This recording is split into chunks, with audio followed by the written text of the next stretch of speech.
그렇다 하더라도 너무 유치하게 그러니까 금돈 넘지 말아야죠. 근데 전 잘 됐어요. 국힘이 그냥 그렇게 해서 그냥 망가지고 그래서 내년 지방선거 이후에 제대로 된 정계 개편 있잖아요. 민주당이 정말 좋은 보수의 자리로 가고 진보정당도 별로 없지만 그래서 좀 여러 가지 이렇게 좀 정치 인권연대는 정부나 기업의 지원을 사양하고 오로지 시민의 참여로만 운영하는 100% 순도의 민간 인권단체입니다. 스픽스 최고의 프로그램 역전의 용사들이 오신 것을 환영합니다. 역전의 용사 화이팅! 네, 정말 제가 오늘 활기차게 시작은 했습니다만 황당무계한 소식 너무 많아서 여러분들하고 한번 같이 분노를 한번 해보도록 하겠습니다. 오늘 함께 하실 정말 최고의 용사들 한번 소개해드리겠습니다. 먼저 최인호 전 국회의원님 어서 오십시오. 예, 안녕하세요. 지역구가 어디시죠? 부산 사하입니다. 부산 사갑. 사하갑. 갑. 네, 여러분 잘 기억하십시오. 지금 현역 의원은 누굽니까? 이성권. 박수영처럼 유명한 사람은 아니군요. 네. 주진우처럼. 무슨 네. 뜻일까요? 큰 사고는 안 칩니다. 아이 정말 사고를 쳐줘야 되는데. 네, 그리고요 저 강미정 조국혁신당 대변인 어서 오십시오. 네, 안녕하세요. 강미정. 강미정. 그 조국혁신당은 무슨 직제 개편이 이루어졌다 그러는데 아직도 대변인이신 건 맞아요? 지금 유임이 되기는 했는데요. 또 구체적인 얘기는 아직 나눠보질 않았기 때문에 한번 배워야 될 것 같습니다. 제가 오늘 이규원 전 검사 네네. 거기 전략위원장이었다가 이번에 사무부총장 되신 분 그렇더라고요.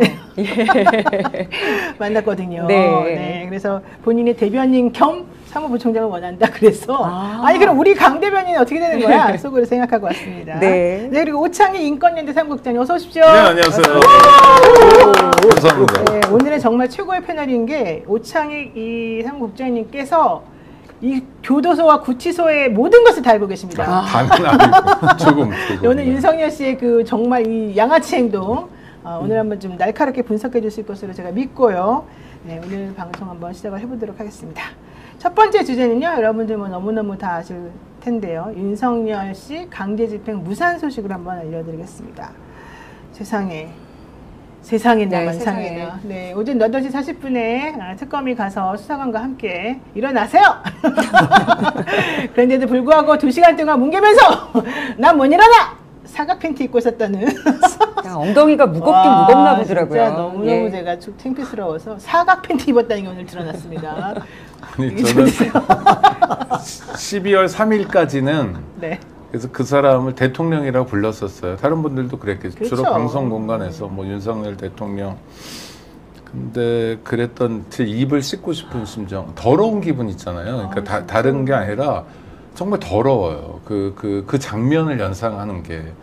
교도관들이건 특검이건 간에 공무원들 아닙니까? 뭐 네. 기간제 공무원이든 뭐 정규직이든 이 사람들이 전직 대통령을 마주하는 거잖아요. 그래도 대한민국이 뭐 채통이랄 건 아니어도 국격이 있는 거 아닙니까? 그럼요. 검찰총장을 했던 사람이 그렇게 널브러져도 정말 더러운 기분일 텐데 직전 대통령이 그러고 있는 것을 보는 그 정말 상처잖아요. 거기 손대고 싶은 아니 다른 게 아니라 정말 사람 보고 그렇게 얘기하면 안 되는데 그 상황은 더러워서 손을 못 대겠는 공권력이 무기력한 게 어이가 없어서 창피해서 부끄러워서 추악해서 와 정말 속옷 차림 저항을 전직 대통령이 하는 모습을 상상하는 것만으로도 우리가 더럽잖아요. 그러니까 우리 국민들이 뭔 잘못을 해가지고 그런 더러운 얘기를 하루 종일 들어야 되는 거예요. 하루 종일은 아니고 오후부터 들었어요. 잔상이 내일까지 나올 것 같아서. 내일에서 멈출까요? 그러니까 이런 작자 있잖아요. 더러움과 모욕 이게 상징이 되고 있는데 이런 작자에게는 정말 욕도 아깝다는 생각이 듭니다. 너무 충격적이었어요. 네. 그러니까 이제 저도 학생운동 할 때 89년도 구속당했을 때 그때 조폭과의 전쟁이 있었습니다. 네, 범죄와의 전쟁. 예, 범죄와의 오태호 전쟁. 정권. 예. 그러니까 또 시국사범대로 다 모였고요. 조폭은 조폭대로 다 잡아들였고 또 뭐 마약 하던 사람들 다 잡아넣고 그러니까 부산구치소가 1,500명, 2,000명 수용인데 거의 한 배 가까이 한 4,000명 가까이 됐을 거예요. 그런데 그때 이제 너무 힘드니까 징역 살기가 여름 때는 더 힘들잖아요. 정말 힘들어요. 예, 홍고방에서 여덟 그때는 윤석열 방에 있는 선풍기도 없을 때입니다. 그러니까요. 그렇죠. 네, 그때. 그러니까 8명 그리고 씻지도 안 하고 냄새가 얼마나 많이 나요. 그러니까 8명 자는 방에 15명씩 넣고 특히 1층에 있으면 화장실 냄새 팍팍 나죠. 그러니까 사람의 체온이 너무 힘들고 짜증나고 거기서 막 폭행 사건도 많이 납니다. 막 스트레스가 쌓이니까.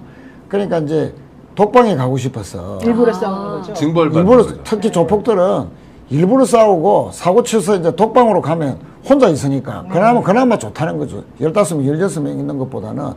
그래서 두드려 패다가 그래도 그 이제 조금 있다가 다시 그 홍고방으로 보내면 이제 옷통 다 벗고 문신 쫙 내고 막 자해도 하고 쫙 엎드려서 막 끌고 가려면 쫙 엎드려 갖고 또 난동 부리고 하여튼 그래 하던 적이 있는데 나는 그 생각이 났어요. 이 양반이 이 하늘을 보고 천장 보고 눕진 않았을까 아니면 또 땅바닥에 보고 쫙 엎드려 가지고 팬티만 입고 했을 거 아닙니까? 또 끌려가기 싫어 가지고 힘 주려고. 이렇게 그냥 벌러덩이 아니라 이렇게 엎어져서 딱 이렇게 고요 예. 이 천장을 보고 하면은 사지를 들어보면 금방 들리거든요. 그러네. 힘을 쓰려면 땅바닥을 배를 땅바닥에 그렇죠. 예 바닥에 딱 대고 쫙 뻗어 있는 겁니다. 나는 그 모습이 딱 생각나는데 아니 직전 대통령이지 않습니까? 대한민국이 10대 선진국이다 뭐 이래서 이런 나라의 국격을 이렇게 무너뜨릴 수 있는 국민들이 얼마나 아이고 참네. 저는 정말. 안 나가겠다고 강짜를 부린 윤도 문제이긴 한데 중요한 게 서울구치소가 비협조했다는 것에 굉장히 분노하는 지점이 생겼어요. 일단 서울구치소는 이게 법적으로 실행이 될 수 있도록 같이 도왔어야 되는 당연하죠. 곳인데 설득만 계속 반복했다는 것, 이 자체가 사법질서 조력자가 되기로 결심을 윤 쪽에 한 게 고스란히 드러났다. 그래서 윤은 눕고 그 다음에 구치소는 말리기만 하고 검찰은 구경했다. 이렇게 마무리되는 한 장면으로 각인이 됐어요. 근데 특검에서는 일부러 이제 사실은 또 혹시 무슨 이 억지를 부릴지 몰라서 일부러 이제 건드리지 않으려고 사실은 그 강제 집행 물리적인 행사는 전혀 안 했다 이렇게 오늘 보도가 나오긴 했거든요.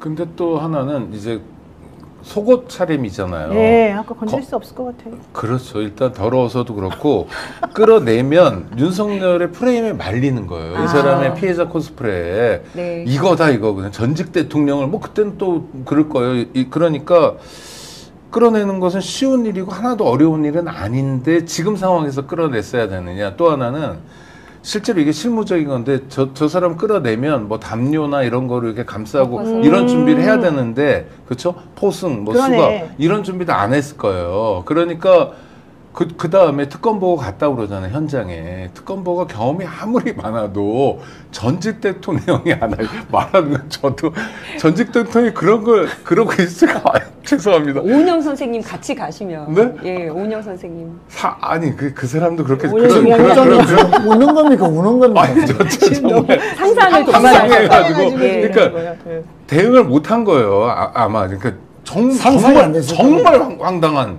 그러니까 어떻게 해야 될지 몰랐던 것 같아요. 그래서 저기 본부에 해가지고 어떻게 해야 됩니까? 정말 진짜 뭐 이런 상황이 계속 반복되고 그럼 오늘은 일단 가고 왜냐하면 영장이 7일까지라며요. 네. 영장을 오늘 꼭 집행 안 해도 되고 내일 해도 되거든요. 그래서 만반의 준비를 하고 오는 건데 국가가 윤석열 같은 피의자 하나 끌어내는 건 일도 아닌데 정말 그 너무 지저분한 상황 속에서 공권력이 잠깐 멈출 수밖에 없었다. 그래서 저는 서울구치소 교도관들 욕하고 싶은 생각은 없어요. 그렇구나. 왜냐면 저를 거기 갖다 놔도 내가 아무리 먹고 사는 게 조금 내가 멈칫하셨을 저기다 거죠. 김지훈님께서 빤스바람으로 버틸지 상상도 못했습니다. 그러니까요. 근데 솔직히 저는요. 특검이 이걸 몰랐을 리가 없다고 봐요. 왜냐하면 윤석열 씨를 조금이라도 아는 사람이라면 윤석열이 되게 추잡스러운 짓을 해가지고 어쨌든 버틸 거라는 거를 좀 저는 예상했을 거라고 생각을 개인적으로 하고 또 제가 이기훈 검사한테 물어보니까 윤석열 씨를 조금이라도 아는 사람들은 이 정도 상황은 다 예측했다. 그 얘기를 하더라고요. 그럼 미리 팬티 입고 버티는 거예요? 팬티까지는 모르겠지만. 그러니까 그러면 그 미리 얘기 유튜브에서라도 해줘야죠. 그러니까 일부러 그러니까 저는 특검이 이제 첫 번째 가가지고 사실 오늘은 성공할 거라고 생각하지 않고 일단 먼저 한번 이렇게 명분을 조금 그렇죠. 쌓고 네. 다음에는 이제 물리력 집행하는데 명분 쌓아서 가려고 한 게 아닌가 전 개인적으로는 그렇게 솔직히 생각을 해요. 그리고 이제 나오게 할 때 수의를 벗기고 바깥에서 조사받을 수 있는 복장, 양복으로 갈아입혀야 되는 그 과정도 굉장히 힘든 그렇죠. 계획을 짰어야 된다고 하더라고요. 그래서 그냥 끌어내는 것만이 아니라 그렇죠. 탈의시키고 옷을 입히기까지 그게 가능했을까 그걸 생각하면서 불가능하다고 여겨서 철수한 것 같습니다. 그러니까 어쨌든 저는 오늘 2시간밖에 또 사실은 이제 안 했고 되게 그냥 하다가 만 느낌이잖아요. 솔직히 이제 특검이. 그거는 저는 좀 계산된 거 아닌가라는 솔직히 그런 생각이 들고 아마 다음번에는 그 후속 작업까지 생각해가지고 할 네. 것 같고 그래서 오늘 특검보가 이 브리핑 하기 전에 회의를 했대요. 이 사람의 이 속옷 차림에 대해 설명을 할 것인가 말 것인가. 국민들한테 너무 충격. 네, 근데 하자고 나온 거예요. 왜 그랬냐면 이게 나가면 솔직히 말해서 얼마나 좀 부끄러운 일이니까. 그러니까 오히려 지금 국민적 분노를 야기해 놓으면서 이런 분노 것들 게이지를 더 올리고. 다 계산을 저는 했을 거다. 저는 솔직히 좀 그렇게 조금 생각하고 근데 있어요. 아까 이제 우리 이제 오 국장님은 뭐 교도관들이야 그렇게 욕하고 싶지 않다 했는데 뭐 저도 비슷한 생각이지만 일선용 교도관들이야 뭐 팬티 바람 입고 버티는데 그런데 이제 교도소 측은 정말 문제가 많습니다. 그래요, 맞아요. 예, 오늘 이제 그 3대 특검 대응 특위 저희 당에 기자회견을 했거든요. 어제 서울구치소에서 서울구치소장을 다 적변하고 조사도 하고 왔지 않습니까? 어제 예, 어제 갔다 왔고 네네. 오늘 그 보고 네. 기자회견을 했거든요. 네. 오전에 저도 참여를 했는데 그 황제 접견 그 실태 보고가 있었습니다. 그 총 68일 동안 구속된 기간 동안에 191회를 접견을 했어요. 191회. 그 변호사 접견만이 아니고 예, 변호사 토탈? 접견 뭐 또는 뭐 특별 접견 지인들 191회를 1차 했고요. 구속대. 예, 네. 아니 1차 합쳐가지고 가지고 1차, 2차 합쳐서 1차 때 49일, 2차 때 지금 오늘까지 19일, 20일까지거든요. 그런데 68일 동안에 191회 하루 평균 3회를 특별 접견을 했고 네. 그리고 395시간 18분을 네. 접견을 했는데 제가 이렇게 따져보니까 하루에 3번꼴로 평균 한 번 할 때마다 2시간씩 그러니까 하루 6시간씩 접견을 했다. 아침 먹고 나와서 점심 먹으러 들어갔다가 또 나와서 또 나오고 오후에 하고 또 커피 한 잔 하고 그렇습니다. 또, 심지어 다 일과가 끝난 밤 9시 반까지 특별 접견을 할 때도 있었다. 맞아요. 네. 자, 그러면 특별 접견실은 에어컨이 나온다고 엄청 엄청 좋죠. 엄청 좋죠. 쾌적하고. 쾌적하고 국회의원들도 한 번씩 특별 접견하는 곳이고 뭐 이러니까 그 시원한 데서 예, 밤 9시 반까지 하루 평균 2시간씩 3회씩 총 6시간 접견이 있는 날은 이렇게 황제 접견 조사를 접견을 하도록 만들어준 구치소 측이 도대체 이 규정에 도대체 없는 거거든요. 아니 원래는 5시면 끝나요. 아니 그렇죠. 네. 그러니까 심지어 강의구 또 이철규 네, 의원들도 막.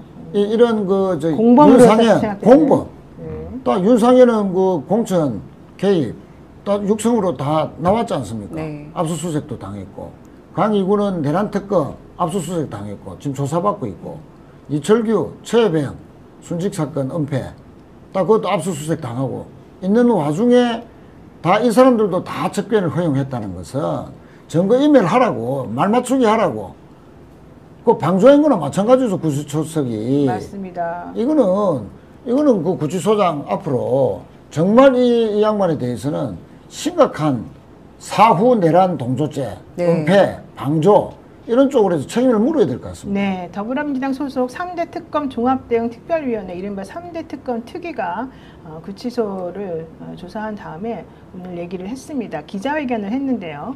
일반인 수용자에 비해서 너무나도 과도한 특혜를 받고 있는 윤석열 씨에 대해서 사실은 규탄하는 내용이었습니다. 서울구치소장하고 면담을 진행했다 확인을 해봤더니 1월 16일부터 3월 6일까지 총 49일 동안에 윤석열 씨는 151번의 접견을 했고 그동안에 292명을 만났다. 했다. 1차. 네, 1차 때. 그리고 윤석열의 접견 시간은 총 341시간 25분이었다. 1차 때. 그리고 2차 구속 기간은 7월 10일부터 어제까지 29일까지 총 19일 동안 이루어졌는데 윤석열은 그동안에 56명을 접견을 했고 접견 횟수는 40회일이며 접견 시간은 53시간 53분이다. 더욱이 지금 우리 의원님께서 지적해 주신 바와 같이 근무 시간 이후까지 계속해서 이 접견을 이어나간 횟수가 엄청나게 많았었다는 것이고요. 또 일반 변호사 접견을 한다 하더라도 원래 변호사 접견이요 크기가 뭐 아시겠지만은 그러니까 최윤 의원님하고 저하고 한 요 정도밖에 사실 안 돼요. 예, 요 정도까지밖에 안 돼요. 그리고 이렇게 약간 유리 같은 걸 가운데 놓고서 이제 마주보면서 하게 돼 있는데 거기 되게 좀 좁고 좀 불편하죠.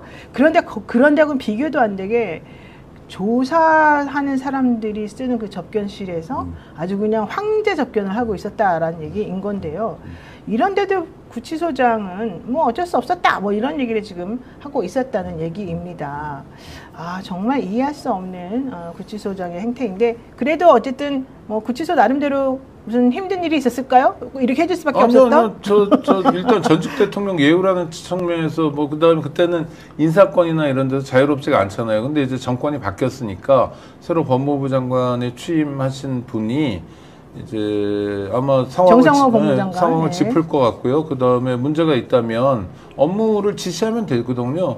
구치소장이 뭐 저 큰 무궁화 두 개인데 고위공무원 막 된 사람이어서 그렇게 아주 고위직도 아니에요. 뭐 일반 교도관보다는 고위직이지만 그래서 장관이 지시하면 되는 거고요. 특히 문제가 되는 건 그러니까 변호사 접견은 어쩔 수 없는 법꾸라지들이 할 수 있는 공간이라 쳐요. 네. 그렇지만 빨간 날 못하는 거, 토요일, 일요일이랑 공휴일 날 못하는 거고 그다음에 일과 시간이 끝난 다음에 보통 오후 5시 정도 잡잖아요. 그다음에 접견 못하는 건데 만약 야간에도 오늘 이후 다음 주부터 접견이 있었다면 그거는 위법부당한 행위로서 서울구치소장을 당장 교체해야 된다고 보고요. 네. 그러니까 월요일부터 법무행정, 특히 교정행정이 제대로 가나 우리가 시민들과 함께 지켜보면 될 것 같습니다. 여태까지는 그랬다 치더라도 월요일부터는 안 된다. 네, 이 이현우 서울구치소장은 이번 2월에 임명이 됐는데요. 2계단을 뛰어 올라서 뭐 임명이 됐다는 얘기도 있고요. 더 중요한 건 그 전에 수원구치소에 있었었는데 이화영 전 부지사에 대해서 그때 수원구치소에 계셨었는데 네. 장소 변경 접견 같은 게 신청이 들어오면 하나도 안 해줬다는 거예요. 이화영 부지사에 대해서 오히려. 근데 뭐 가족이 누가 아프고 네, 그래서 네, 이화영 네. 부지사가 뭐 그런 요청했는데 안타까운 얘기를 그걸 하고 안 그랬죠. 받아들여줬대요. 네. 그런데 뭐 규정이 어쩌고 그러면서 안 받아들여줬는데 이 윤석열 씨에 대해서는 아무 이유도 없이 이렇게 좋은 방에서 좋게 하게끔 모든 걸 다 지금 허용을 해준 거잖아요. 그러니까 만약에 저는 이 사람이 그냥 일관적인 그런 잣대를 가지고 그쪽에서도 허용해줬고 여기도 허용했다 그러면 자신의 이제 그 교도소장 내지는 구치소장의 재량 플러스 뭐 여러 가지 사정 고려해서 할 수 있다고 보는데 특정한 사람에 대해서만 지금 특별하게 대우를 해준 거기 때문에 거기에 대해서는 정말 납득할 만한 사정이 있지 않고서는 그러니까 이해할 이제 수 이 없습니다. 구치소가 보통 보면 검찰의 지휘를 받지 않습니까? 네, 그렇죠. 피의자들 같은 경우에. 그러면 네. 평생 검찰에 있었던 윤석열과 구치소 측 간에 평상시에 이 악어와 악어새 간의 관계, 예를 들면 꼭 봐줘야 될 사람이 있다. 그 사람이 교도소 갔다, 구치소 갔다 하면 좀 봐주라, 사인 주고 뭐 이러면서 서로가 또 공생관계 또 있을 수 있거든요. 아니, 그럼요. 이런 부분에서 이 구치소장도 아마 윤석열 그 법조 전체 사단 중에서 어떤 망 중에 한 사람일 수 있다. 그렇죠. 그러니까 이 최상목이가 2월달에 했으면 인사를 했을 거 아닙니까? 권한대행할 때.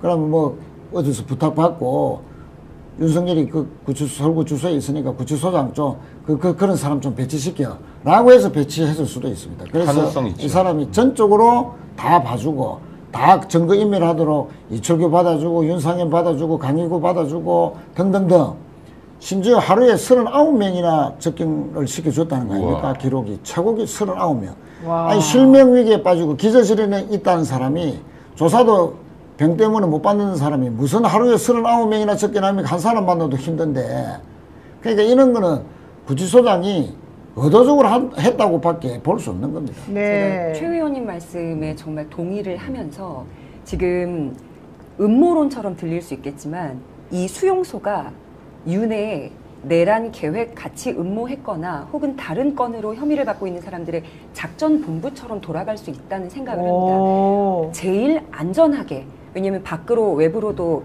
뭐 녹취도 안 돼, 녹음도 안 돼.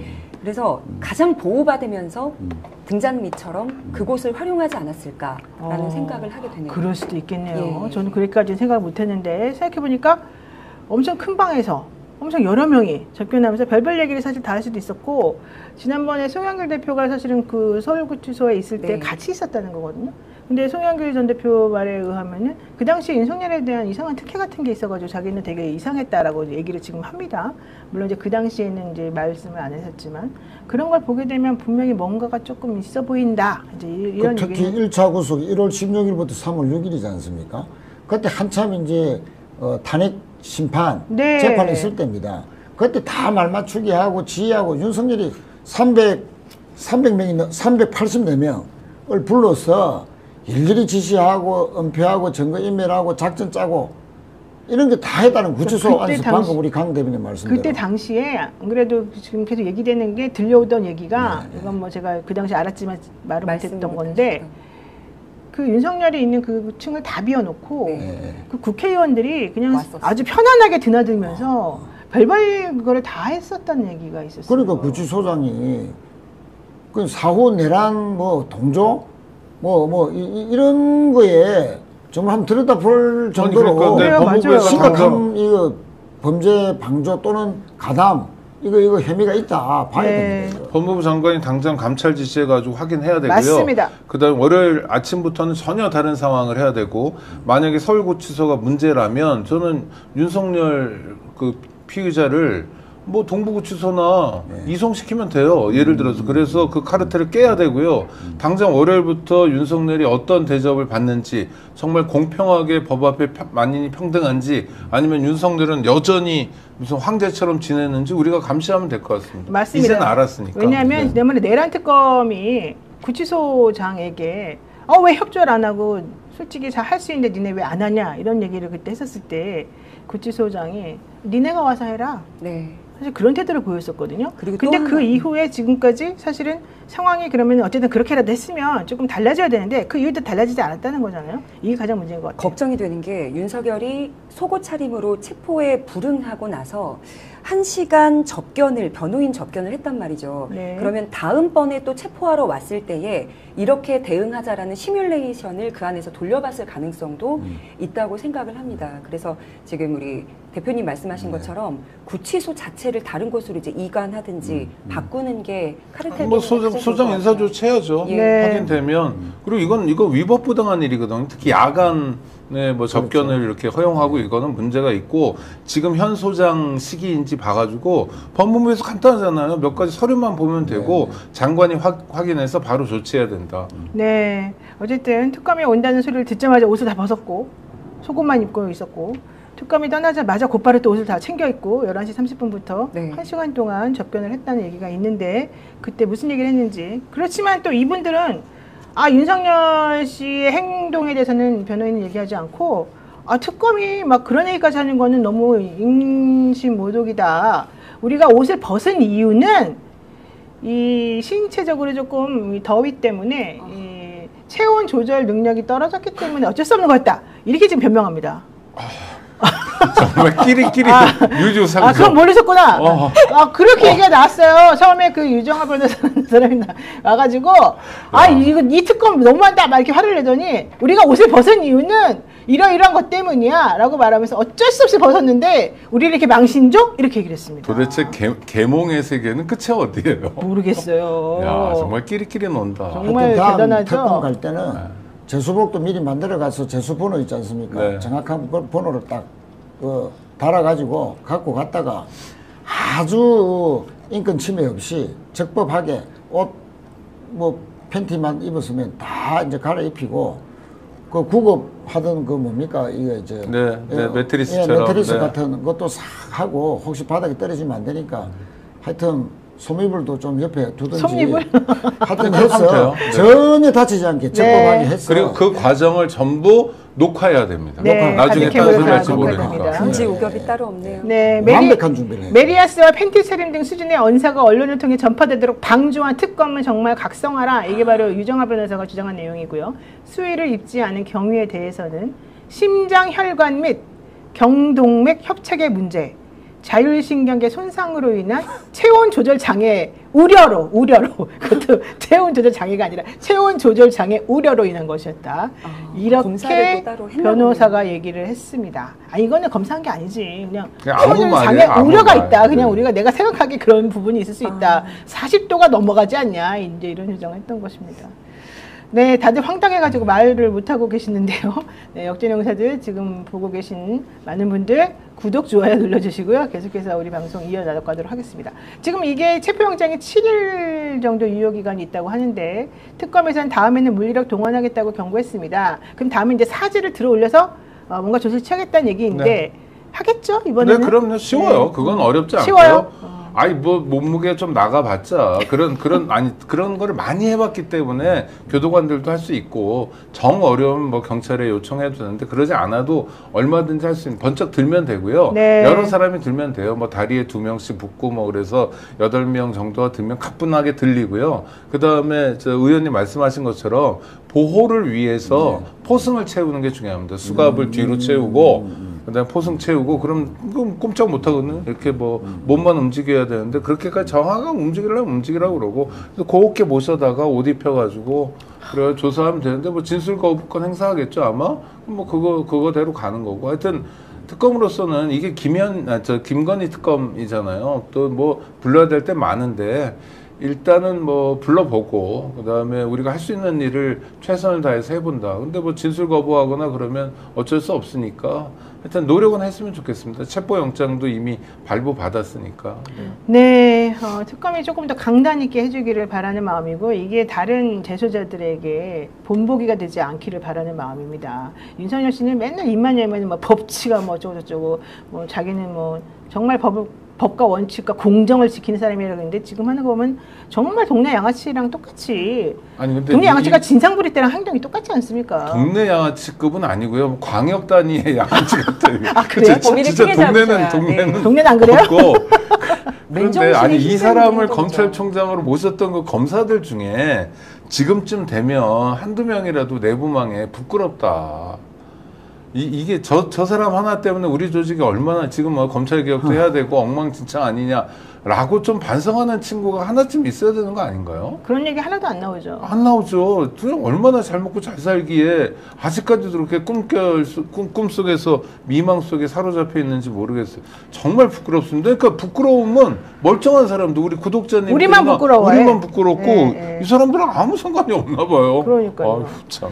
근데 윤석열 씨 입장에서 보면은 이제 더 이상 나는 막 가도 상관없다 이 생각이 아닐까요? 그렇죠. 네. 왜냐면 뭐 어차피 설마 사형시키겠냐 이거 아닙니까 그렇죠. 솔직히. 일단 무조건 무기징역이다. 나는 이러나 저러나 무기징역이다. 내가 뭐 협조하거나 말거나 상관없다.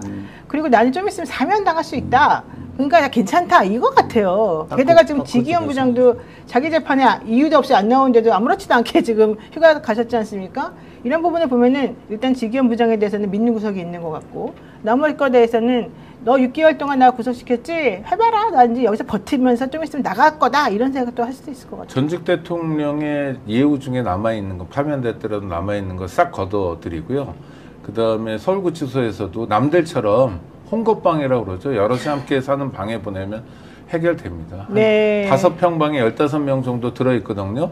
그런데 가면 윤석열은 대접받을 거예요. 아마 동료 재소자들한테. 아니 그리고 전직 대통령에 대한 예우법이 있지 않습니까? 네. 그거 빨리 개정해가지고 네, 그러니까요. 즉시 발효를 했어요. 네. 전직 대통령이 뭐 법에 연루돼서 조사받을 때 팬티만 입고 조사 거부할 때는 모든 예우를 박탈한다. 뭐 이런 법을 바꾸든지. 의원님 본인이 하셨어야 되는 거잖아요. 우리한테 얘기하시는 거예요. 떨어졌어요. 떨어졌어요. 되셨으면 하셨을 나는 텐데. 잠이 떨어진 지 벌써 1년이 넘었어요. 되셨으면 하셨을 텐데. 아이고, 창피해. 숙자 양님께서 저는 오창희 국장님 말에 반대합니다. 네. 옷을 왜 입힙니까? 그걸 우리가 봐야 되잖아요, 문제는. 예, 생중계될 텐데. 네, 사실 옷은 입힙니다. 인권도 그렇고요. 우리들의 눈을 이렇게 좀 그래도 정화시키는 의미에서라도 반드시 옷은 입히는 것으로 제가 알고 있고요. 저 오늘 저 너무 유치한 것 같아, 이런 얘기하면. 내가 유치할 수 없어요. 파출소에 가잖아요. 파출소에 맨날 그 술 먹고서는 진상부리 사람들 오잖아요. 그 오면은 막 옷을 훌러덩훌러덩 벗어버려요. 그럴 때 이 파출소에 계시는 이 경찰분들이 하는 게 있습니다. 입으세요. 하다가 말 안 들으면. 권유. 네, 말 안 들으면 그냥 입혀버립니다. 이렇게. 그리고 진정의라고 있어요. 네. 지구대에 보급되어 있는데 옷 이름이 진정시키는 옷이에요. 진정의. 이렇게 그래서 숨 팔을 넣어요. 네. 팔을 넣고 못 이렇게 하고 움직이게 뒤에서 하고. 혁대로 묶게 돼요. 이렇게. 그럼 이렇게 되는 그거 거예요. 정신병원에서 입히는 거예요. 그렇죠. 똑같은 그게 건데. 진정의가 있어요. 네. 그 경찰 그 법으로 허용하는 장구 중에 있어요. 그러니까 윤석열한테 그런 거 입히면 돼요. 진정이 옷도 다 몸매도 가려주고요. 꼼짝도 못하고요.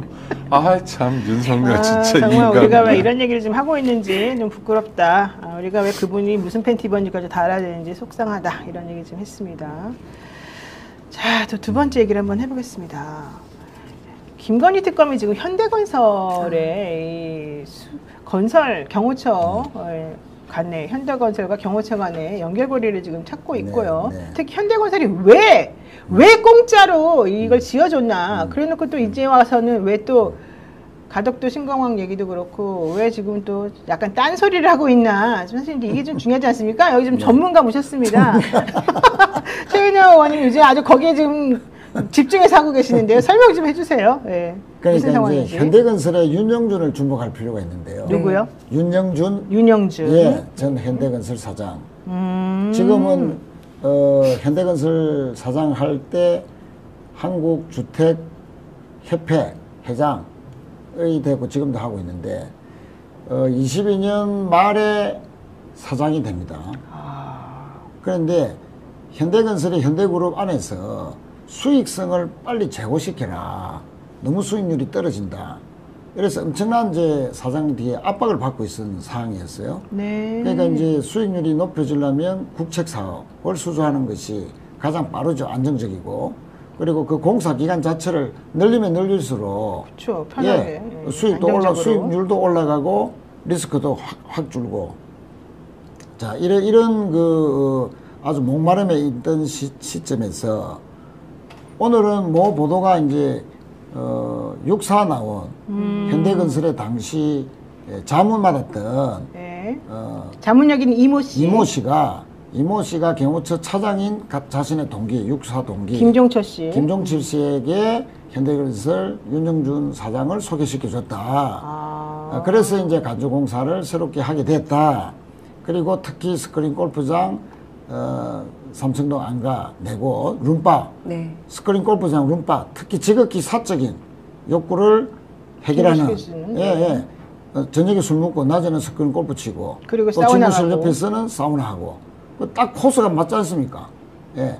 자, 이런 것을 이제 현대건설에 맡겼다라고 했는데 당시 21g이 공사를 맡겼는데 전체 이건 뭐 자격이 없는 인테리어 업체가 그 큰 공사 할 수가 없잖아요. 그렇죠. 입주 날짜는 받아 놓았는데 공기는 자꾸 못 맞출 것 같고 그러니까 이제 이 와중에 어떻게 해야 되지 했는데 이 이제 경호처 차장이 현대건설 윤 사장을 소개를 받아서 이제 그 이제 그 일을 시켰다 공사. 그런데 다른 뭐 간주공사도 문제가 되지만 특히 이 사적인 공간 스크린 골프장과 룸바 이 부분은 현대건설에 맡기는데 현대건설이 이제 다른 업체에게 대납을 조건으로 공짜 또는 아주 시세와는 낮은 가격 그러니까 11억 원으로 알려졌지만 또 플러스 알파가 될 수도 있고요. 네. 그런데 실제 계약서는 1억밖에 없으니까 최소 9억 원 정도는 뇌물 공사를 해줬다는 거죠. 그렇군요. 그러면서 공기도 맞춰주고 덤으로 해서 공짜로 거의 공짜성으로 룸바 스크린 골프장까지 다 해주니까 점수를 엄청 땄을 거 아닙니까? 윤씨 부부로부터. 그러니까 경호처 김용현도 아주 기쁘고 차장도 공을 세웠고 이제 현대건설 사장은 이야 큰 기회다. 경호처 간부를 통하고 특히 여기서 또 등장하는 인물이 김오진. 당시 대통령실 관리비서관. 이 사람은 간주공사가 끝나고 한 2, 3개월 쉬다가 국토부 제1차관으로 가요. 되게 좋은 자리인데요. 완전 요직 중에 요직이죠. 이 사람은 근데 그 김호진 차관은 아무런 부동산이나 건설이나 이력이 하나도 없죠. 없어요. 예. 단지 간주공사를 무사히 잘 마쳤다는 그 공로로 거의 문고리 권력에 버금가는 정도로 이제 그 권력자의 위치에 섰고, 그 이제 국토부 1차관 가서 김용현, 김호진, 윤영준 이 라인이 결국은 국책 사업을 현대건설이 수주하는데 여러모로 이제 개입했다. 특히 당군 이래 최대 공사인 13조 5천억 원의 가덕신공항 네. 사업을 수의로 단독으로 입찰하는 과정에서 김호진이가 차관 시절에 그림 밑그림을 그렸다 하는 이런 의혹입니다. 그리고 저는 그 굉장히 맞는 것 같아요. 김건희가 뭘 잘하냐면 최은순한테 배운 것 같은데 네. 돈이 움직이는 길목에 맞아요. 잘 앉아 있는 것 같아요. 어떻게 해야 돈이 움직이고 어떻게 해야 갈아타야 어떻게 하는지를, 그러니까 주가 조작 정도가 아니라 주가 조작해서 뭐 20몇 억 버는데 만족할 사람들이 아닌 것 같아요. 그러니까 세게 나오는 거죠. 그러면서 그것들은 이제 자기가 두는 말이죠. 이 친구는 국토부 보내야 되겠네, 이 친구는 뭐 해야 되겠네, 이러면서 이제 밑자락을 까는 거고, 저는 정말 기분 나쁘고 지금도 또 들어온 감정인데, 요맘때 윤석열이 뭐 했냐면 건폭 타령했어요. 네, 아, 네. 건설 맞아요, 노조가 맞아요. 문제라고 그래가지고 건폭 뭐 카르텔 이래가지고 건설 쪽에서 어마어마하게 공권력 투입하고, 그래서 노동자들이 자기의 권리 주장하지 못하게 그럼요. 했잖아요. 양희동 씨 같은 사람은 그래서 극단적 선택하고 죽음으로 내몰렸잖아요. 이걸 네. 윤석열하고 조선일보가 정말 열심히 했거든요. 우리 건설 노동자들이 노가다란 얘기 들으면서도 정말 곳곳에서 이 폭염에도 땀 흘려주기 때문에 우리가 이런 공간에 사는 건데, 그렇죠. 그분들을 정말 막 뭐 도심 테러리스트 수준으로 막 내몰았어요. 그리고 지들은 알짜배기 이렇게 이런 걸 와. 그리고 또 하나, 맞아요. 현대건설만이 아닐 거 아니에요, 이 사람들이. 근데 헤쳐먹는 게. 예, 와. 맞습니다. 다른 수혜계약 건설도 하면서. 있는데 특히 와. 윤석열 집권 3년 동안에 현대그룹, 현대건설이 물론 국내 1위지만 평상시에 수주받는 금액보다는 훨씬 많은 공사를 따내고 깊은 유착관계에 있었다 하는 것이 이제 곧 드러날 겁니다. 그런데 보십시오. 자, 간주공사를 뇌물공사로 해주고 한심을 산 현대건설이 자, 자기 목적대로 국책사업 수주를 하는데 가덕신공항 사업을 네. 네 번의 의도적인 유찰, 안 한다고 막. 예, 네 번의 의도적인 유찰을 했어요. 왜 그래요? 아니, 그거는 이제 그게 과정이죠. 과정이죠. 과정. 일부러, 자, 일부러. 입찰 들어갈 네. 때부터 가덕신공항은 현대건설 거야 라고 당시에 다 알려져 있죠. 건설업계는 다 소문이 나고 못 덤빈 거예요. 네네. 소위 D모 건설회사가 아주 전력으로 하다가 너 가만히 있어, 현대건설 거야 포기해버렸어요. 이게 그 당시에 건설업계에서 다 소문이 났습니다.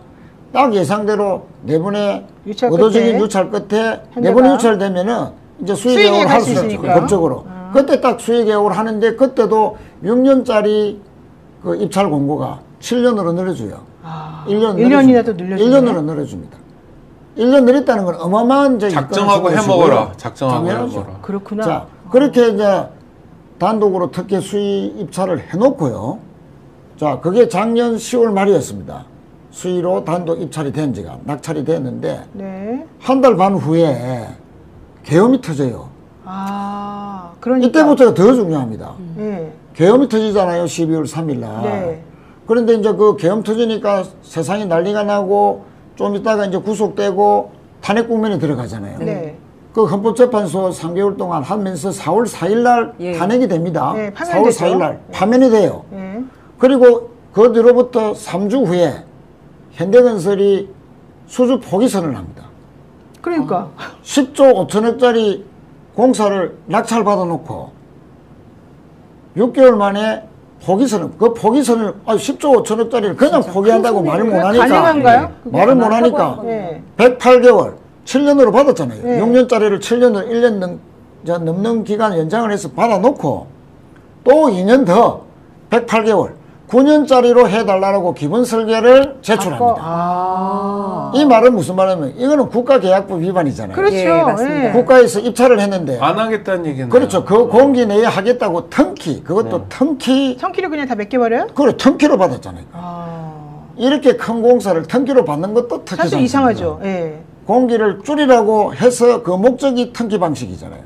그 턴키로 받아놓고 또 2년을 더한 연장한다는 108개월짜리 9년짜리로 기본 설계를 제출합니다. 이거는 국가계약법 위반이고 자동으로 수주 계약이 안 되는 예, 거죠. 수주가 이제 취소되는 안, 거죠. 취소되는 거죠. 예. 그렇게 해버려요. 자, 4월 4일 날 탄핵, 4월 28일 날 사실상 108개월짜리 제출하면서 수주 포기에 대한 그러니까 자기네가 선언을 하고 일부러 만약에 이제 계약 위반이나 이런 거에 대한 책임을 지지 않기 위해서 지금 그런 그렇죠. 식으로 한 거잖아요. 그렇죠. 그러면 왜 그런 거예요? 대통령 자, 그렇죠. 보십시오. 세상 바뀌었다는 한번 거죠. 그렇죠. 네. 세상 바뀌었다는 거죠. 4월 28일 날 108개월 해놓고 또 한 달 후에 5월 28일에는 공식적으로 우리는 못 하겠습니다. 선언을 하고 6월 3일 날 대통령 선거, 네. 6월 9일 날 김건희 특검법 통과. 예. 누가 봐도 자 윤석열 집권 때는 김건희 특검법이 우리가 발의를 하고 그게 통과됐지만 윤석열이 있는 동안 거부권으로 해서 통과가 안 됐지 않습니까? 계엄이 터지고 나니까 이게 뭐지? 한 3, 4개월 동안 고민하다가 이거 점검 받겠구나. 김건희 특검법 통과되겠구나. 라고 하니까 받아 넣었던 10조 5천억짜리 공사가 이제 성과시게 된 거예요. 자, 간주뇌물 공사 덕분에 단독으로 10조 5천억짜리 입찰을 받고 수의 계약을 하고 받아보니까 이제 정권 바뀌어서 특검 받게 생겼거든요. 이거 빨리 꼬리 자르자. 라고 해서 10조 5천억짜리 공사를 108개월이라는 수주, 그러니까 공기 연장해달라는 요구로 해서 사실상 안 받아들이니까 우리는 못 하겠습니다. 라고 간 거죠.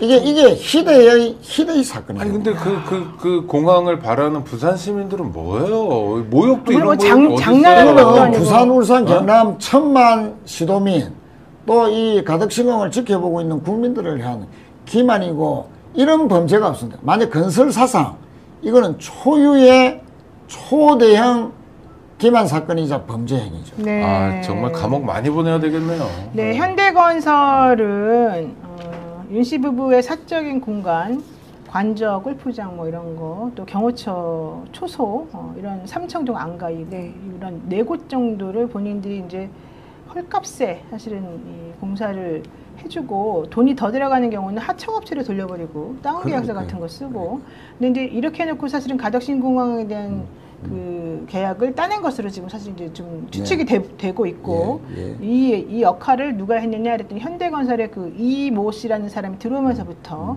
이 김종철 경호처장과의 연결고리를 통해 가지고 이루어진 것으로 좀 보인다라고 하는 게 이제 의혹 제기인데 자, 여기서 한 말씀만 더 드리면 윤영준 전 현대건설 사장, 김호진 전 차관도 주목해야 되지만 이 사건에 108개월로 던지면서 사실상 수주를 포기하는 결정권자는 정의선 현대자동차 사장이겠죠.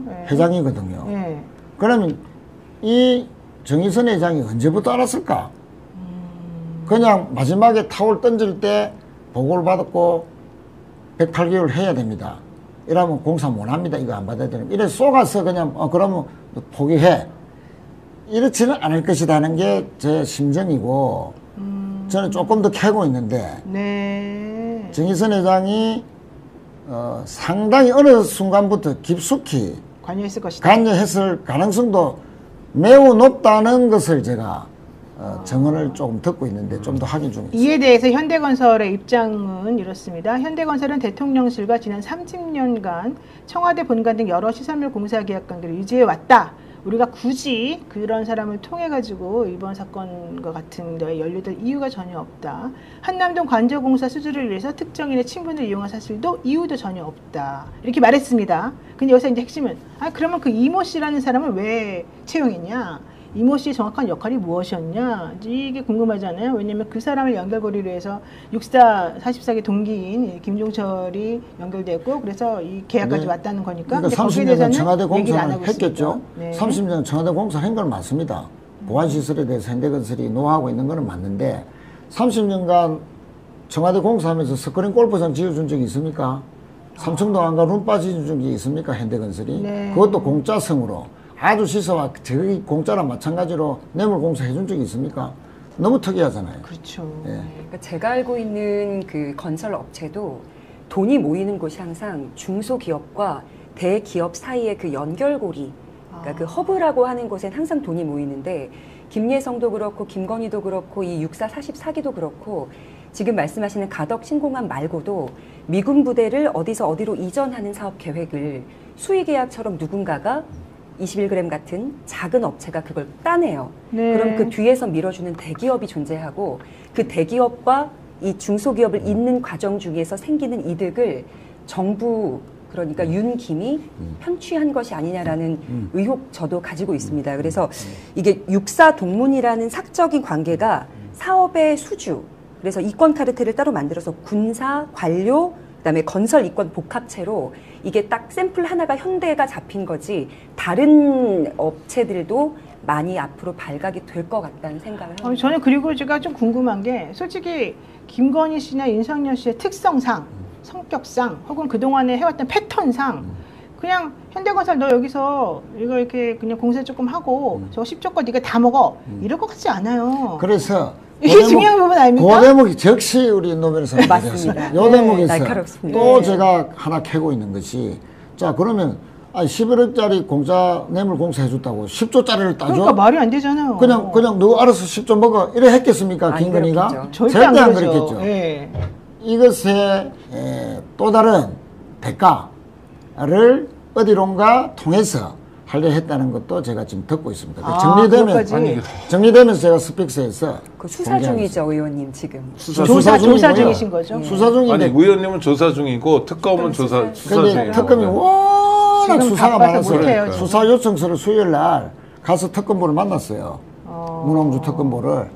수사 지금 김건희 특검이 16개 꼭지에다가 너무 많지 않습니까?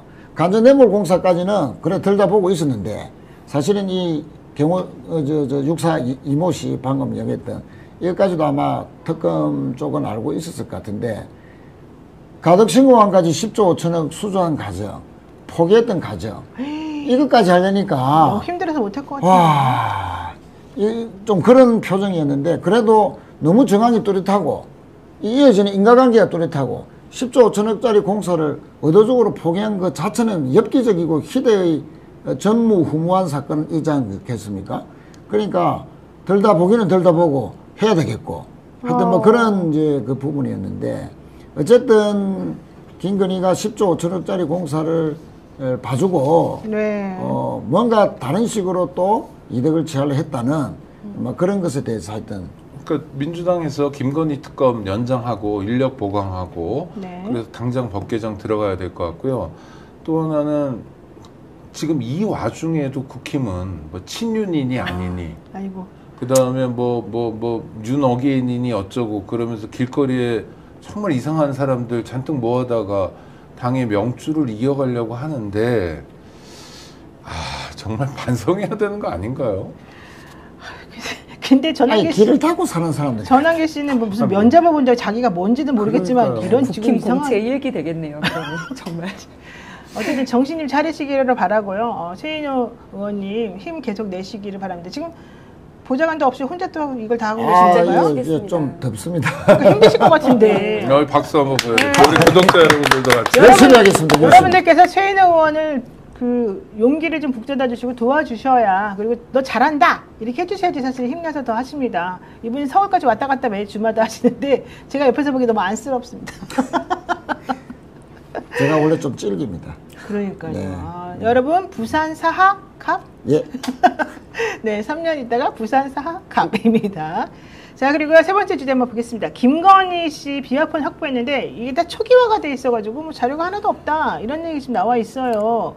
이거 어떻게 보십니까? 아니 뭐 당연히 그만큼 시간이 있었으니까 증거 인멸은 뭐 곳곳에서 많이 했겠죠. 그러나 뭐 모든 저 핸드폰을 다 초기화할 수는 없는 거고 김건희가 혼자서 뭐 핸드폰 가지고 장난감으로 뭐 게임하고 있었던 건 아니고 통화한 사람들이 있는 거고요. 그 통화한 사람들이 통화한 사람이 있는 거고 또 돈의 흐름이 있고 또 대한민국 검찰이나 특검이나 또 경찰도 다 파견 나가 있는데 수사 경험이 많습니다. 그래서 이렇게 범죄자들이 돈 은닉하고 증거 은닉했을 때 어떻게 찾아냈는지를 잘 알아요. 그래서 김건희가 뭐 폰을 초기화했다. 그래서 폰이 그냥 뭐 아무것도 아닌 장난감 수준으로 바뀌었다는 게 크게 중요하진 않은 것 같습니다. 물론 처음부터 수사를 해가지고 그랬으면 좋겠지만 이 사람들이 뭐 현직 대통령이고 그의 부인이었고 또 관저에서 경호처가 잘 지켜주는 가운데서 충분한 시간을 가지고 증거인멸을 반복적으로 했기 때문에 그러나 이제 그 증거인멸을 했던 것도 범죄 목록에 넣어야 되고요. 증거인멸을 도왔던 경호처의 여러 사람들도 범죄로 단속해야 될 것 같고요. 대세에는 지장 없다고 말씀드릴 수 있습니다. 아, 그렇군요. 근데 지금 드러난 사실에 따르면 이게 이제 한겨레가 아마 처음에 보도를 한 것 같은데 김주환 민정수석하고 엄청 오랫동안 한 30분 정도 통화를 했더만요. 내가 한 번 하고 네가 한 번 하고 이렇게 도대체 무슨 얘기를 왜 비화폰을 통해 가지고 그 둘이 했는지 이 사람이 뭐 대통령도 아닌데 왜 민정수석하고 비화폰을 통해 가지고 17분 동안 통화하고 16분 통화하고 국정원장하고 또 통화하는 사람이 민정수석은 그렇게 볼까요? 자기가 데리고 있는 직원이라고 생각할 거 아니에요. 대통령실이니까. 그러니까 저 밖에 있는 먼 동네에 있는 국정원장한테도 스스럼 없이 통화하는 사람이 민정수석이야 뭐 데리고 있는 직원이니까 얼마든지 하는 거고 예전에 그 김건희가 한동훈에 대해서 표현하는 거 있잖아요. 한동훈에 대해서 어쩌고저쩌고 말하는 거 있잖아요. 정말로 그냥 하대고 아랫사람이잖아요. 네. 자기가 검사가 아닌데도 대통령 부인까지 됐으니까 자기 빼고는 정말 다 만인지하죠. 뭐 그냥. 맞습니다. 그러니까 저는 윤석열 정부가 숨기고 싶은 모든 비밀이 이 김건희의 비화폰 안에 다 담겨 있을 거라고 생각이 드는 게 공무상 기밀 정보가 될 수 있잖아요. 국정원장, 민정수석 그걸 아마 민간 네트워크하고 공유하는 소스를 얻는 장치로 비화폰은 사용됐을 거라고 저는 의혹을 갖고 있어요. 그래서 앞으로 어떻게 누구한테 어떤 캐비넷, 민정수석실에는 고위 공무원들의 가족들이며 친인척들 지금까지의 어떤 양력에 대한 정보들이 다 갖고 있을 거고 특히나 가장 많은 정보 국정원에서 가지고 있을 텐데 그 정보를 개인이 받아서 본인의 민간 네트워크에 풀고 그걸 통해서 이런 건설업체든 김예성 씨든 주가 조작이든 다 활용하는 이쪽에 도구로 쓰지 않았을까라는 의혹 갖고 있습니다. 그러니까 김건희 씨랑 윤석열 씨의 패턴이 항상 남의 약점을 쥐고 그 약점을 흔들면서 네가 나한테 돈 주면 내가 이거 해결해 줄게. 이제 이래가지고 정말로 돈을 주면 그걸 무마시켜주면서 그리고 정리하는. 공범이 되는 거죠. 네, 그래서 서로 간에 이제 공범이 그렇죠. 돼가지고 공동 운명을 만들어 버리는 거. 아주 저질악질이죠. 그렇게 보입니다. 우리는 아직 확정은 할 수 없고요. 그런 패턴이 있는 것으로 여겨집니다. 네. 근데 실질적으로 이 사람이 김건희 씨가 비화폰이 있고 민정수석이 엄청난 자료를 많이 가지고 있고 국정원하고도 계속 연결을 했고 또 자기가 그렇게 믿었던 김성민 검사 출신 그분을 국정원에 또 보냈지 않습니까? 특보로. 법률 특보로. 그러니까 뭔가 이 증거나 이 정보를 가지고서 장사를 해왔구나. 이걸 결국 알 수 있겠네요. 국정원도 그렇게 여러 국가기관에서 지금 동시에 나오는 얘기가 윤석열 라인이 얼마가 있다 뭐 이런 얘기가 안 나오고요. 김건희 라인 그렇습니다. 김건희 라인이 지금 다 잡고 있다. 김건희 라인이 요직을 차지하고 있다. 김건희 라인 때문에 인사를 탈포해야 된다. 인사를 어디서부터 어떻게 손대야 될지 모르겠다는 얘기가 정부기관 곳곳에서 나오고 국토부도 마찬가지죠. 뭐 어디나 야 도대체 이게 김건희 라인이 말이 됩니까? 국가기관들이 사실상 김건희의 나라가 됐던 거죠. 그러니까요. 윤석열은 어떻게 보면 꼭두각시고 김건희가 윤석열의 이러저러한 남편이지만 약점까지도 다 갖고 있고. 그러니까 너는 그냥 저쪽 가서 수정방이나 먹고 있어. 룸바 만들어 줬으니까. 그러니까. 술 먹고 싶은 애들 불러서 먹고 있어. 국정 운영은 내가 할게. 하면서 온갖 이권에 개입한 거가 하나둘씩 드러나는 거죠 지금. 이권 창구였을 것 같아요. 그 비화폰 자체가. 근데 그거 녹취록은 뭐 없어졌다고 하지만 통화 기록 자체는 통신 기록은 남아 있지 않습니까? 네. 그렇죠. 그러면 누구하고 몇 분간 얼마나 어떻게 몇 번이나 했다, 언제 했다는 건 나올 거 아닙니까? 네. 그래 하다 보면 이게 뭐 최혜병 순직 은폐 사건도 누구 이종구하고 진짜 통화를 언제 어떻게 했는지 또 경찰 관계자하고 어떻게 했는지 다 이렇게 나오지 않겠나. 그리고 해병대 뭐 부사령관 뭐 또 해병대 관계자 뭐 이런 사람들하고 다 비화폰으로 했을 가능성이 매우 높다는 거 아닙니까? 김건희 씨 집사로 알려진 그 IMS 모빌리티의 뭐 이렇게 주식을 가지고 46억으로 엑시트했던 바로 김예성 씨 관련해가지고 그 회사하고 HS 효성 압수수색이 지금 이제 이뤄졌거든요. 근데 서영교 의원이 아주 무시무시한 얘기를 했어요. 뭐라고 얘기했냐? 이 김건희의 의혹을 풀 열쇠는 김예성이가 쥐고 있다. 김예성을 빨리 조사해야 된다. 왜 그러느냐? 김건희 씨 집사 김예성이 삼부토건이나 코바나 콘텐츠 투자회사 등으로부터 받은 이권들이 몽땅 집대성되는 저수지 역할을 했다. 이게 게다가 시스템적으로 움직여졌다. 이 얘기를 지금 사실은 했거든요. 그런데 김예성 씨가 지금 아직 안 들어오고 있는 거고 계속 뺀질뺀질 이런 표현 죄송합니다만 지금 조금 미꾸라지처럼 막 빠져나가려는 얘기를 지금 하고 있고 본인은 뭐 들어오겠다 말은 하지만 사실은 안 그러고 있고 이래서 이게 지금 가장 큰 문제인 것처럼 보이고요. 서영교 의원이 왜 그러면 그렇게 단언하느냐 물어보냐 그랬더니 김건희 씨하고 이 김건희 엄마 최은순 씨하고 아주 친해서 이 정보를 너무 정확히 알고 있는 사람으로부터 제보를 받았다. 그래서 신빙성이 매우 높다 이렇게 지금 얘기를 했습니다. 그러니까 IMS 모빌리티 같은 경우는 김예성과 관련된 차량 데이터 통신 관련 기업이고 네. 그러니까 HS 효성은 금융 모빌리티 기술 투자사기 때문에 네. 그러니까 김건희 여사 주변 인물들이랑 흐름이 딱 정말 서영교 의원 말씀하신 것처럼 여기서 다 교차해요. 그래서 하나는 투자사, 하나는 기술업체. 그래서 정말 딱 입맛에 맞도록 구조가 짜였구나라는 생각이 듭니다. 일단은 겉보기에는 모빌리티 벤처이긴 한데 이권 청탁의 저수지라는 말이 그래서 나온 것 같습니다. 뭐 투자 받아놓고 그 다음 날인가 돈이 다 빠져나간다면서요. 통로로. 적자 기업이었는데 네. 투자 받아놓고 또 싹 빠져나가고. 네. 그러니까 살게 막마요. 지금 저 김건희 특검 기한 내에는 절대 못 하고요. 16개 해가지고 뭐 차고 넘치고 그거 있는 게 아니어서 이거 정말 뿌리를 뽑아야 돼요. 수사하다가 모자라서 기간이 다 됐어. 네. 뭐 11월 말에 이제 더 이상 못 한다 하면 또 다른 특검을 이제 개별로 또 발의해가지고 또 해야 되겠죠. 네. 그렇죠. 지금 사실은 뭐 검찰은 이제 해체해야 되는데 법이 통과되더라도 유예 기간이 있으니까 뭐 좀 당분간은 살아 있겠지만 거기에 맡길 수도 없고요. 또 경찰청의 국가수사본부도 사실 경찰도 그런 적폐란 측면에서 사실 들여다볼 게 많거든요. 그러니까 특검으로 다시 가는 방법밖에 없고 기간 연장하고 인력 더 붙여서 가야 된다. 그리고 뿌리 뽑아야 된다. 아이고 참. 정말 뭐 아주 캐면 캘수록 무슨 노다지 광산같이 고구마 이렇게 뿌리처럼 막 서로 얽혀 있으면서 너무 많이 나올 게 지금 있어서 그리고 다 등장해요. 뭐 신천지 나오죠, 통일교 나오죠, 뭐 순복음 나오죠, 극동방송 나오죠. 그러니까 오히려 전광훈이 소외된 것 같고 막 온갖 라인들이 정말 이렇게 부지런히 윤석열, 김건희 정권에서 움직였구나. 이런 사람들이 다 저렇게 같이 부패하고 어떤 비리를 막아주고 뭐 이런 네트워크였구나. 우리 사회가 부패 네트워크 카르텔이 정말 공고했구나. 그 순간에 윤석열은 짐짓 전자는채 건설 노동자들 두들겨 패고 구속도 엄청 많이 시켰어요. 건폭이라고 진짜 폭력배가 누군데. 맞아요. 아, 억울해 죽겠어요 정말. 정말 너무 나쁜 사람이고 양심이 진짜 하나도 없는 사람인 것 같은데 제가 궁금한 건 왜 김건희 씨와 그 가족들은 지금 사실 이제 거의 다 드러날 수밖에 없는 구조가 됐고 결국 풍비박산될 수밖에 없을 텐데 너무 태연해 보이지 않습니까? 왜 그런 걸까요?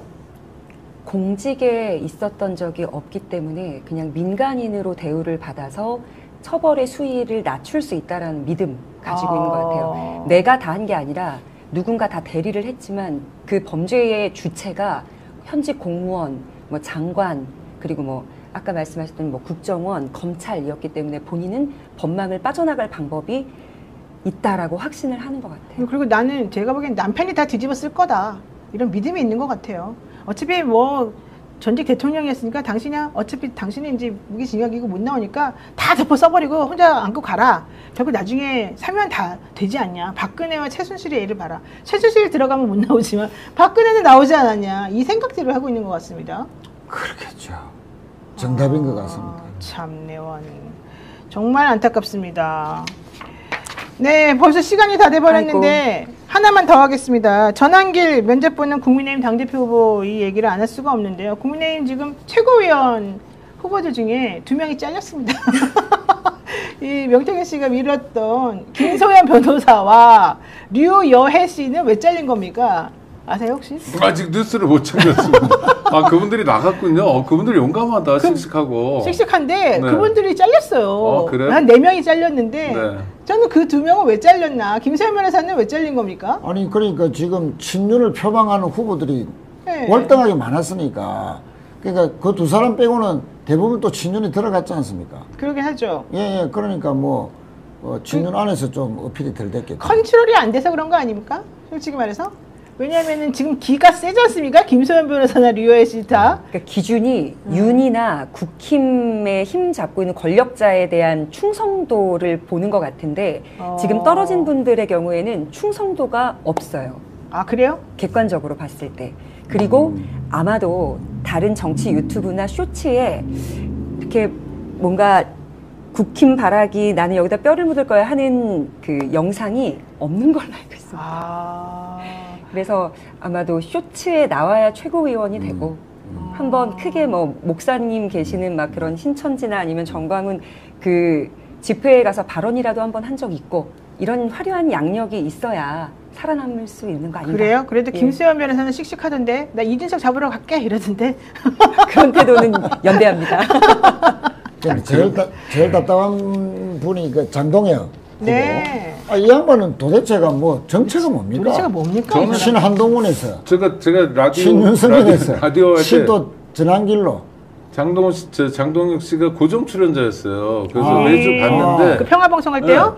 그 양반 말짱했거든요. 그때는 그래도 멀쩡했죠. 멀쩡한데 어느 틈엔가 가더니 이번 내란 국면에서 아주 비약적으로 가더라고요. 도대체 왜 그럴까? 머리가 얼마나 맑으면 저럴까 했는데 정말 의아한 경우고요. 그분 판사 출신 아닙니까? 판사 출신이죠. 톤도 되게 높고, 아니, 지역도 그렇게 막 모나게, 이분이 충남이잖아요. 그러니까 모나게 이렇게 할 것도 아닌데 왜 이럴까? 그럼 배경도 별로 없거든요. 뭔가 근데 이제 이상한데. 제가 뭐 네. 들을 때는 김태흠 전 충북지사. 자기 지역구에 들어온다. 지역구를 네, 물려받았거든요. 네. 그런데 김태흠 충북지사가 완전 친윤이지 않습니까? 예. 그래서 친한동훈 하다가 친윤석열로 간 계기가 지역구를 물려준 보수께서 돌아오면 당신 뭐 하는 거야? 지금 한동훈 할 때 윤석열 해야지. 그래서 돌변했다. 라는 설이 있고 또 지금도 대표로 나서가지고 하는 것도 지금 내년에 충북지사에 그 김태흠 지사가 혹시 떨어지면 지역구 들어올 지역구 거예요. 다시 들어오겠죠. 돌아갈 것 네. 같으니까 네. 미리 자기 볼륨을 훨씬 키워놔야죠. 그런 거죠. 그래야 방어가 되니까. 그래서 대표 출마했다. 그런 것 같아요. 라는 설도 있습니다. 네.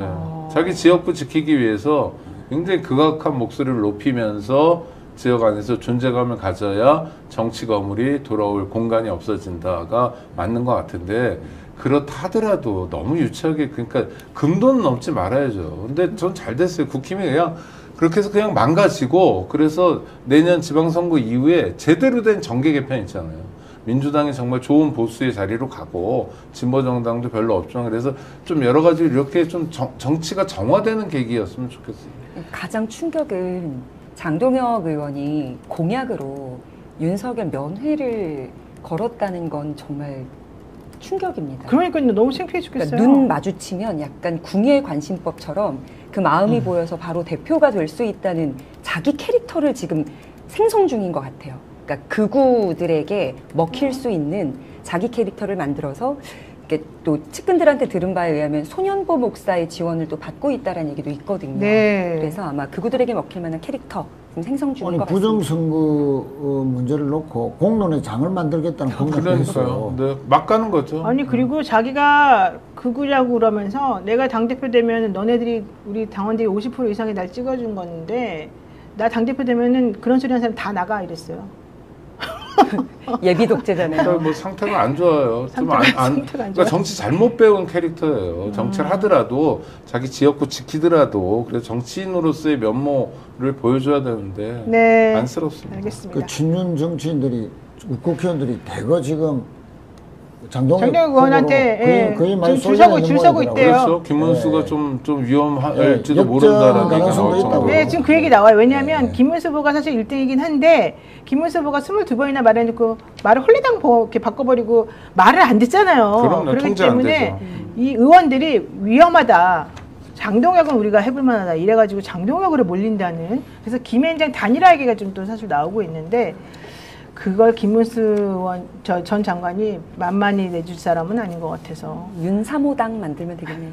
윤3호. 근데 오늘 송환석 원내대표는 우리 이제 윤하고는 절연이다 또 이런 얘기 하지 않습니까? 아니 얼마 전에 그 윤핵관 행사 전환길 행사에 가서 뭐 축사했습니까? 그래놓고 참석까지 해놓고. 아니 정말 이상한 하여튼 뭐. 이해가 안 돼요. 혼선 이해가. 게임. 예. 네, 여러분들 오늘 막 열불나는 소식 많이 들으셨는데요. 그래도 우리가 좀 힘을 내야 될 것 같습니다. 오늘요, 네, 많은 분들께서 또 방송 찾아와 주셔서 너무 감사드리고요. 저희 그 요즘 휴가 기간이라서 좀 동접이 좀 빠졌는데 또 다음 주부터는 더 많이들 좀 찾아주시면 더 좋을 것 같습니다. 오늘 방송 여기서 마치겠습니다. 고맙습니다. 감사합니다. 고맙습니다.